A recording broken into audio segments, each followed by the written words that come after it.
Paralun ka Gusti nu Maha Suci.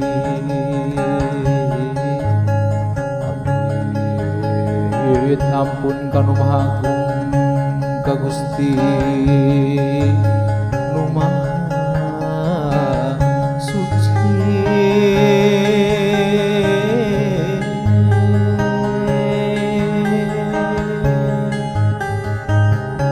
Neda panggiat pangraksa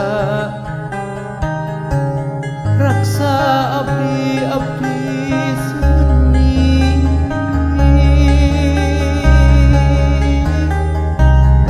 sejang ngaguar larangatan titis wanis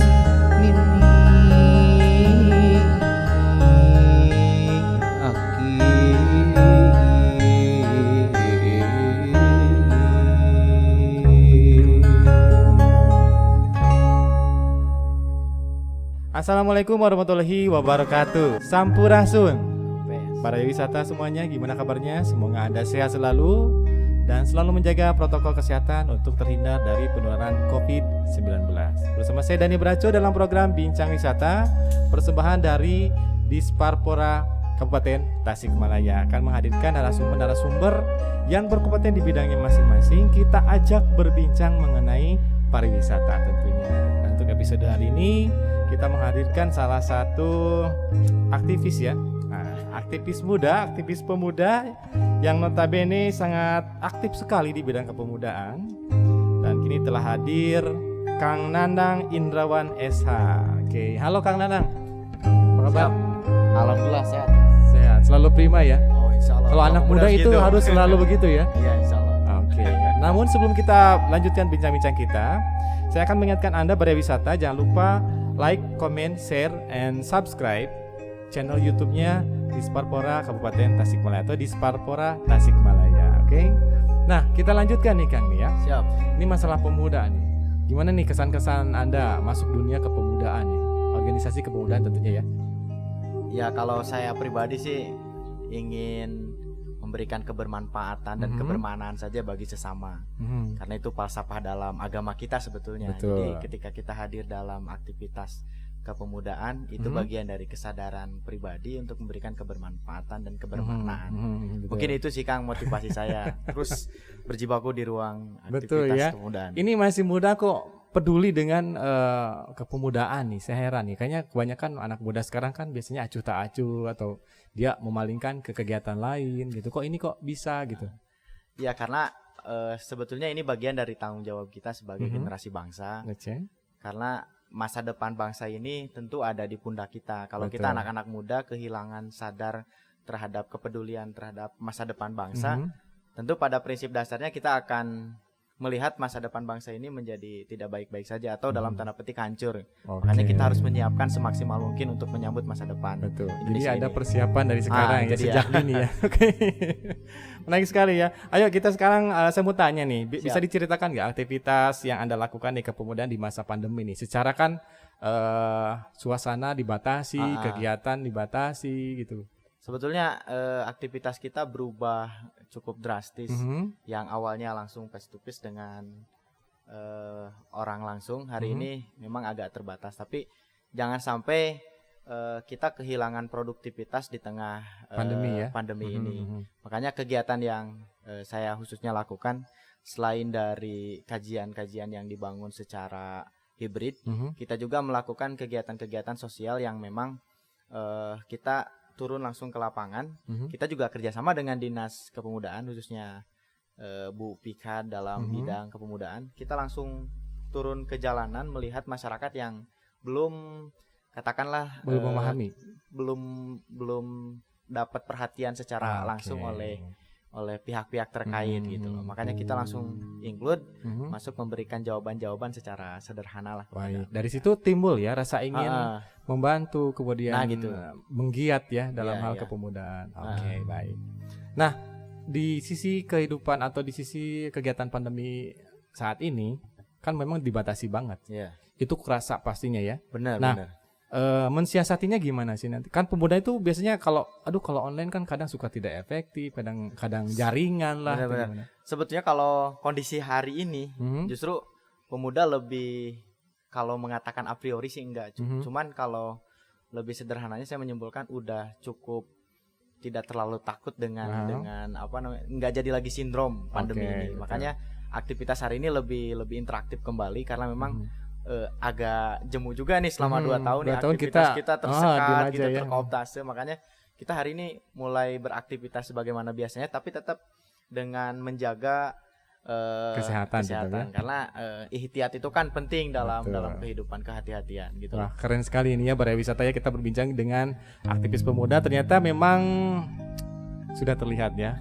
Baru mulai kita berbincang-bincang sudah kelihatan. Baik, nah ini generasi milenial kan ya. Generasi milenial adalah sebutan bagi kelompok usia yang tumbuh di tahun 2000-an ya. Dan adanya istilah atau sebutan ini karena mereka peka terhadap teknologi yang terus meningkat nih ya. Apa sih pendapat seorang aktivis pemuda akan hal tersebut? Kalau saya pribadi sebetulnya itu hanya perbedaan istilah. Kalau dulu ada istilah, kalau ingat kita ya dulu pernah ada film apa namanya, Saras 008. Itu kan bagian dari ada istilah milenial tuh di sana. Jadi pengistilahan tentang porsi kepemudaan sebetulnya itu hanya persoalan pengistilahan. Kalau dikaitkan dengan keakraban kita dengan media sosial, sebetulnya bangsa Indonesia sudah cukup terlalu ketinggalan ngobrolin masalah media sosial. Tapi paling tidak ketika hari ini kita disematkan sebagai generasi milenial, ada sense tersendiri yang harus kita bangun, lebih pada aspek kebermanfaatan dari media yang kita miliki hari ini. Ada sense belonging gitu ya. Sense belonging, rasa memiliki sense of kritis terhadap fenomena masyarakat dengan media sosial. Tapi sayang hari ini media sosialnya justru malah digunain main game, game aja, lalu kemudian hal-hal yang kurang produktif. Ini mungkin PR kita juga sih ke depannya. Ya. Ada nggak sih program untuk dari kepemudaan untuk mengatasi hal tersebut? Nah, ada juga. Kita itu kan karena kebiasaan mereka itu nggak boleh digunting ya, nggak boleh diputus. Tapi bagaimana kita mampu mengakomodir kebutuhan atau kebiasaan mereka itu, kita ikuti dulu nih kebiasaan anak-anak muda itu. Nah, selepas itu baru kita nanti akan mendapat respect balik dari anak-anak muda ini, karena anak-anak muda hari ini tuh kalau ditekan sama kita malik neken loh. Betul.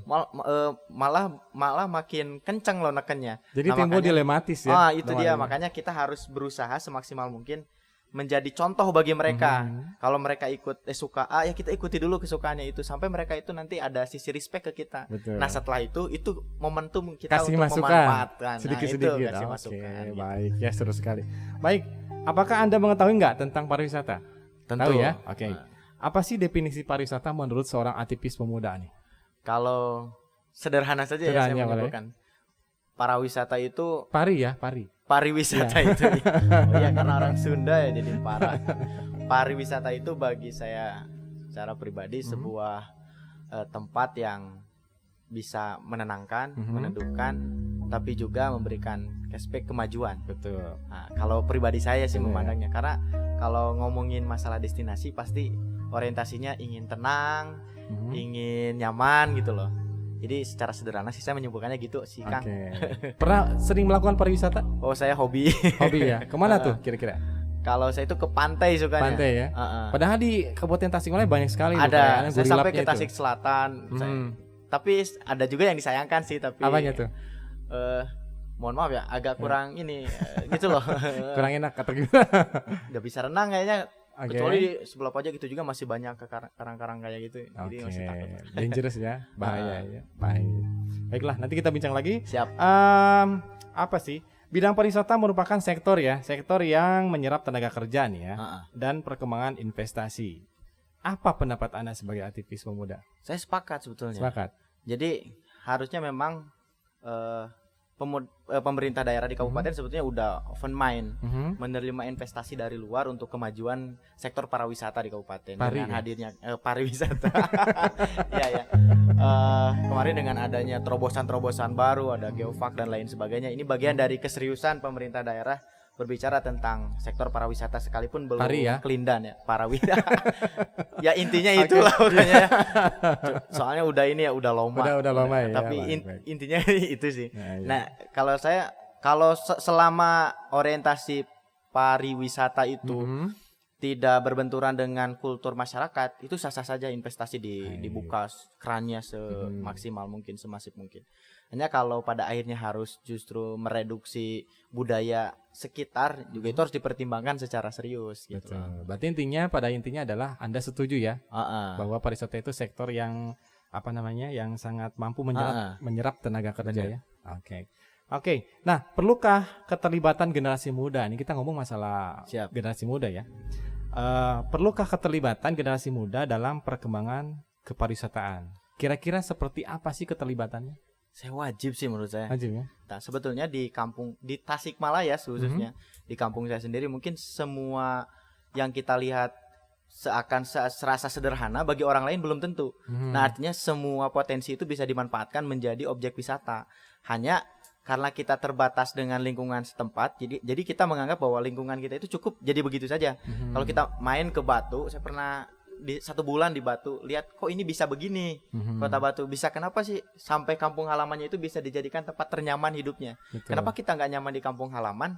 Saya melihat karena nggak ada terobosan penetrasi yang dilakukan oleh desa terkait, atau mungkin pemudanya yang mental block, merasa atau kurang gerak gitu ya. Itu jadi sebetulnya ada sungai kecil aja di Batu itu bisa dijadikan destinasi wisata. Itu kepala desa terbaik se-Indonesia juga yang di Jawa Timur, itu bisa menjadikan kalau di kita sungai-sungai kecil, kalau di kita itu kan bahasanya solokan ya. Solokan itu bisa dimanfaatkan menjadi destinasi wisata. Tapi di kita itu kan solokannya aja udah amburadul ya. Amburadul. Nah, makanya ini menyedihkan juga sih PR. Tapi di sana pemuda harus hadir menurut saya. Selain jadi kontrol sosial, juga harus melakukan penetrasi dalam sektor pariwisata gitu loh. Baik. Selama ini ada nggak sih rencana daripada seorang Nanang sendiri gitu ya untuk menggerakkan generasi muda terhadap pariwisata nih? Saya sebetulnya sudah melakukan hal itu. Di kampung saya, boleh main nantilah. Tapi masih dalam tahap pembelajaran. Kebetulan yang di Jawa Barat itu kan ada satu komunitas itu di bawah Pak Sandiaga Uno ya, yang memang tepat sekali kan dengan kepariwisataan. Saya dulu dengan Pak Anijar di Dispora Jabar, saya pernah diskusi dengan beliau, pernah diketemukan. Artinya ada cita-cita nih, baru cita-cita. Tapi kalau saya sudah melakukan hal itu, jadi di belakang rumah saya itu ada sungai agak cukup gede. Di sana dengan desa sudah dikomunikasikan dengan baik. Ingin mencoba ada kayak di Pengalengan itu loh, jadi bisa body lifting ya. Nah, jadi mau coba itu dijadikan itu. Sekalipun memang agak sulit karena memang tadi yang saya sampaikan, masyarakat kita itu belum siap sih. Ya, pemahamannya mungkin belum sampai ke maksimal ke ruang itu. Makanya kita harus berikhtiar semaksimal mungkin. Ayo kita edukasi masyarakat tentang pentingnya wisata dalam kehidupan kita. Kalau misalkan sudah di plotting jadi tempat wisata, orang buang sampah pun akan jadi segan gitu loh. Iya, betul. Di kita itu kan udah cukup terbiasa. Makanya, emang di dunia pariwisata sampah itu nomor 1 sebetulnya. Karena berkaitan dengan sabta pesona wisata itu ya. Itu dia. Nah, ini di masyarakat Kang Nanang sendiri itu kira-kira kalau seandainya ada satu pihak atau misalkan generasi muda mengadakan pelatihan, kira-kira mau nggak sih mereka? Itu harus, biar kita mengedukasi anak-anak muda, biar tidak terlalu jauh. Jadi kita itu jangan jadi pemuda yang generasi penikmat gitu. Tapi harus jadi pelopor juga gitu. Karena ya kita dibingkai di pemuda pelopor Kabupaten Tasik, jadi ayo kita menjadi pelopor Ayo kita menggerakkan dalam ya. bidang apapun gitu. Termasuk kan ada kepariwisataan juga di pemuda pelopor. Makanya kita harus jadi pelopor dalam bidang apapun termasuk dalam pariwisata. Pariwisata, Gitu. ya. Banyak sebetulnya di kabupaten. Pandangan terhadap pariwisata ini udah lama atau memang baru-baru ini? Saya karena memang itu hobi saya main. Ya. Jadi saya kira udah lama, tapi kesadaran tentang menciptakan itu baru-baru inilah. Baru-baru aktif. Setelah main dari Batu, kok bisa, kok kenapa di kampung saya nggak bisa gitu. Nah itu sih. Makanya ya sebelum yang jauh kita yang dekat dulu ya. Nah itu dia, makanya kampung saya juga bisa, tapi memang sulit sih selama generasi muda dan tuanya belum bersinergi membangun energi untuk menciptakan peluang-peluang baru. Sulit juga sebetulnya. Susah, ya? Maka tantangan kita itu sebetulnya bukan lahan. Tuhan itu terlalu baik sebetulnya ke kita itu. Ke Tasikmalaya juga terlalu baik. Tapi karena kesadaran kita yang terbatas, jadi menyayangkan nih peluang-peluang. Dengan adanya kekayaan alam yang melimpah coba itu. kita main ke ini Tasik, kayaknya kita itu nggak bisa, ini terlalu nikmat kita Tasik. Tapi sayang nggak ini ya. Betul ya, betul. Jadi ada semacam kalau dibilang cuek, ada cuek kali ya ini untuk masalah terhadap pariwisata. Benar. Oke, baik, pariwisata itulah bincang-bincang mengenai kepariwisataan ya. Yang notabene ini yang berbicara itu adalah perwakilan dari aktivis pemuda, di mana memang saat ini ada sebagian atau mungkin baru sebagian kecil yang peduli terhadap pariwisata ya. Nah, kita break dulu. Ada persembahan sebuah lagu dari rekan kita dari Sakata. Oke, dia akan mempersembahkan lagu dengan kacapi sulingnya. Wah, mantap ya. Biar suasana adem gitu ya. Ayo kita dengerin sama-sama deh.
sekali ya lagunya, luar biasa, membuat Sejuk hati ya. kita sejuk ya. Gimana sih Kang Nanang sendiri pernah dengar lagu Kecapi sebelumnya? Eh, Pernah ya? Pernah. Gimana sih rasanya? Sejuk, enak aja. Sejuk ya. Heeh. Ini ketimbang lagu-lagu lain atau misalkan dari luar negeri enakan yang mana? Sebetulnya kita itu punya potensi yang sangat luar biasa. Betul ya. Ini luar biasa banget ini. Nah, Apalagi anak ngomong-ngomong- muda yang Iya, dengerin ini keren. anak muda. Nih ngomong-ngomong masalah alat musik nih ya. Dari generasi muda ini kira-kira ada nggak sih yang memang tertarik untuk mempelajari alat musik tradisional nih? Sebetulnya banyak sih Kang. Banyak. Cuman karena memang belum terakses secara masif di kita, jadi terkesan tidak ada. Tidak ada ya. Heeh. Yang pernah Kang Nanang temuin di luaran sana? Oke, Pernah satu ya? itu yang anaknya Diwan itu teman saya di Cipasung itu ada, itu konsentrasi betul di apa namanya main-mainan. Gambus? Bukan, justru dia punya komunitas sendiri. Oke. Namanya itu Kuluwung. Lalu kemudian di Karangnunggal ada satu komunitas anak jalanan yang memang yang digelutinya tuh alat-alat Sunda banget. Termasuk teman saya yang saya bawa ini yang gondrong. Dia itu bahkan bikin sendiri tuh yang musik dari Karinding? apa sih namanya? Apa? Woong Tiup. Wong Tio. Itu betul-betul anak-anak muda. Jadi sebetulnya banyak ya. tinggal Berarti bisa intinya disistemasi lah. pada intinya memang generasi muda juga ada perhatian terhadap alat musik tradisional. Ya, benar. Oke, baik. Baik, kita lanjutkan ya pariwisata. Siap. Kita bertanya lagi nih. Dalam bidang pariwisata ada komunitas nih yang sangat berkaitan dengan pariwisata. Pernah dengar nggak? Iya. Nah ya, ada generasi pesona Indonesia, generasi My Adventure. Wonderful Indonesia, kemudian ada My Trip, My Adventure, Benar. dan lain-lain ya, masih banyak ya. Nah, apakah komunitas tersebut harus bersinergi dengan pemerintah daerah agar bisa berkontribusi dalam hal promosi kepariwisataan? Menurut saya pribadi itu harus banget. Harus ya. Kenapa? Karena pariwisata itu kan bisa meningkatkan PAD daerah-daerah tertentu, termasuk kita mungkin Kabupaten Tasikmalaya. Kalau potensinya dikelola dengan baik, seperti di Sodong Hilir tuh ada teman saya, itu kan fokus di gua. Padahal itu kan bisa jadi destinasi wisata yang Betul. cukup keren dan banyak dan nggak jarang sekali orang untuk bisa masuk ke itu. Kalau itu dijadikan pusat wisata juga, bagian dari wisata di Tasik, itu juga bagian penting menurut saya. Jadi kalau mereka-mereka yang hari ini sudah cukup manggung kayak tadi komunitas-komunitas itu atau grup-grup yang suka di pariwisata digabungin atau diintegrasikan dengan kepentingan pemerintah daerah, itu cukup ya. cukup signifikan Oke, menurut saya. baik, Harus ya. harus Berarti dicoba. ya, jadi intinya memang harus bersinergi Iya, ya, benar, berkontribusi juga benar, ya. Oke. benar. Nah, sekarang ngomong-ngomong masalah media digital nih Kang ya. Ah. Nah, media digital kan merupakan salah satu sasaran untuk kegiatan promosi pariwisata lokal ya, khususnya di Kabupaten Tasikmalaya. Menuju perkembangan kepariwisataan. Apa sih pendapat Anda seorang aktivis pemuda nih tentang media digital? Itu karena dunianya sekarang sudah digitalisasi, semua akses itu tersedia di handphone kita, di gadget kita. Saya pengen tahu Papua aja kan sekarang nggak harus jauh-jauh ke langsung Papua beralih. gitu. Nah, artinya ini sangat penting memanfaatkan media yang kita miliki, gadget yang kita miliki itu untuk meningkatkan pemasaran pariwisata di Kabupaten Tasikmalaya. Kita kan nggak pernah tahu, mungkin di ini aja di Pasir Kirisik yang paling dekat. Orang-orang dari selatan itu kan nggak pernah tahu. Tapi karena Betul. ada gadget itu masif pemasarannya, itu kan jadi orang tahu, Nyampe bahkan ya? pada datang di sini kan Aha, dari jauh-jauh dari kota. Artinya harus ada orang yang memang fokus memasarkan dan itu harus profesional. Nah, kekurangan di kita itu nggak profesional. Seminggu posting, seminggu lagi enggak, seminggu posting. Itu kelemahan sebetulnya. Berarti mood-moodan ya. Nah, itu jangan sampai kayak gitu. Kalau mau maju ya maju aja sekalian, jangan setengah-setengah Baik, gitu. Oke, berarti ini tugas Anda sebagai pemuda, Siap. ya, sebagai aktivis pemuda, gerakan generasi muda kita supaya benar-benar konsentrasi di bidang pariwisata tentunya. Ya. Salam. Baik, kita lanjutkan. Menurut Anda, perlu atau tidak diselenggarakannya pelatihan kepariwisataan kepada generasi muda nih ya, agar pemahaman tentang pariwisata lebih baik? Itu penting sekali. Penting. Kenapa? Penting sekali. Karena gini, kita kan dalam ilmu pariwisata itu nggak hanya membuat A menjadi menarik untuk dilihat, tapi menciptakan sesuatu yang awalnya tidak menarik jadi menarik. Itu harus bisa terintegrasi dalam pikiran anak-anak muda. Oh, kita bisa loh nyiptain ini. Nah, ilmu itu yang harus kita sampaikan ke anak-anak. Bagaimana sih mengelola ini jadi indah, mengelola A jadi A plus, A plus gitu kan, bisa itu dikelola dengan baik. Nah, tinggal bagaimana si pemateri nanti yang menyampaikan itu memiliki ilmu untuk menggali potensi yang tersedia gitu loh, Kang. Kalau menurut saya, maka penting banget tuh ada pelatihan-pelatihan kayak gitu biar gak ketinggalan. Betul ya. Pernah nggak sih melakukan pelatihan kepariwisataan atau menerima pelatihan? Nah, kalau menerima ya sering lah. Kalau Sering, ini enggak. Saya pengalaman pernah mengedukasi masyarakat di salah satu desa di Culamega, saya di Tasik Selatan. Ya, alhamdulillah mereka masyarakatnya luar biasa, sangat menerima sekali dan memang haus akan ilmu pengetahuan. Mudah-mudahan daerah lain juga di Kabupaten Tasikmalaya, termasuk Anda Balai Wisata, haus akan ilmu pengetahuan tentang pariwisata tentunya ya. Biar sama-sama memajukan kepariwisataan daerah ya. Benar. Oke. Baik. Nih, pertanyaan terakhir nih. Aduh, sayang sekali ya. Oke. Pesan apa yang ingin Anda sampaikan kepada generasi muda ya, atau pemerintah daerah atau terkait manapun tentang kepariwisataan lokal menuju pariwisata yang maju? Siap. Kalau menurut saya prinsip hidup seorang pemuda itu untuk kaya nggak mesti ke kota. Itu prinsip dasarnya. Dan penopang bisa kaya di kota itu bukan bermaksud materialistis ya, tapi kita ingin membangun potensi yang tersedia di desa, di kampung-kampung kita untuk diproduktifkan menjadi sesuatu yang menarik. Lalu kemudian memancing orang di luar daerah kita itu untuk bisa masuk ke daerah kita. Nah, itu di antara upaya kenapa tagline yang saya bangun itu untuk kaya tidak mesti ke kota. Karena ada potensi-potensi yang hari ini tertutupi atau bukan tertutupi, kita enggan untuk membukanya, mengembangkannya karena malu merasa kita itu kampung. Maka dari itu kita sebagai anak-anak muda harus mampu jujur terhadap potensi yang tersedia dan kita membuka keran pikiran kita itu untuk bisa mampu mengolah semaksimal mungkin potensi yang tersedia di desa-desa yang ada di kita. Yang paling dekat di sini di Ciawi ada tuh Puncak Pelita. Itu terkesan memaksakan, tapi luar biasa. Kepala desa waktu itu mengalokasikan anggaran yang tidak sedikit ke Puncak Pelita. Dan hari ini alhasil alhamdulillah ternyata PAD selain rame sekalipun tebing, tapi karena ada keseriusan untuk menciptakan sesuatu yang baru, pengelolaannya profesional, hingga pada akhirnya terciptalah pariwisata yang bagus. Ini di belakang kita ini ada Pagar Ageng. Coba destinasi wisata yang baru-baru itu kan menurut kita hal kayak gini mah biasa aja bagi kita, bagi orang kota. Nah, jadi sesuatu yang luar biasa. Sesuatu yang luar biasa. Makanya jangan sampai memukul pandangan orang dengan pandangan kita. Artinya pandangan kita dengan pandangan orang itu pasti berbeda. Makanya jangan mental block, tapi kita harus open mind. Nah, jadi anak-anak muda hari ini, yuk kita open mind, membuka peluang-peluang yang tersedia di kampung kita, di desa kita, sampai pada akhirnya orang luar bisa hadir ke desa kita. Mungkin itu Kang yang bisa disampaikan. Wah, luar biasa ya, panjang lebar. Tapi saya juga mau bertanya lagi nih, satu lagi boleh ya? Siap. Seberapa besar sih Anda tertarik ke bidang pariwisata?